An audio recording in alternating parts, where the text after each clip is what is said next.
All right, so this next section is going to be driver installation. If you are at your campus, there's not much you're going to be able to do because you need admin privileges. But if you're doing this from home and installing it, let's go ahead and do the instructions for you all to see what that looks like.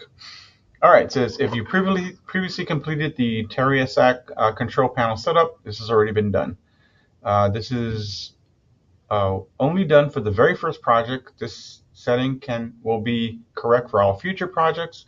So the first thing you want to do is physically connect your DE10-Lite board to the computer using the cable provided in the kit, which I've already done with mine. And it says open the device manager for your computer. So hopefully you can see my screen.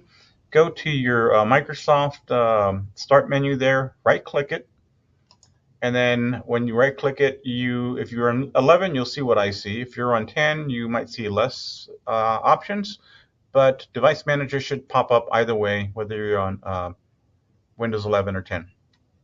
So you see that Windows device manager, go ahead and click on that. Now again, I'm on campus, so I'm not an administrator, so I won't be able to do anything, but I'll at least be able to show you where you have to do something.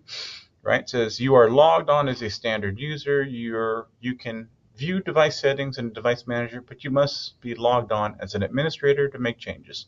So I won't be making any changes. Okay, hit OK. Okay, here we go to the Device Manager. And then on the instructions, it says to update the drivers for the Altera USB Blaster. So go ahead and go to Universal Serial Bus Controllers all the way down here. Open that. Notice that the Altera USB Blaster is listed. Right, so go ahead and highlight that. You can right click on this and then go to Properties and then go to the tab up here that says Driver. Click on Driver.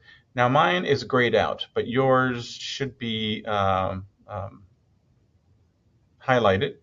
So you should be able to click Update Driver. Click on that, and if there is an updated driver, you'll be able to install it. Again, from right there, and that's it.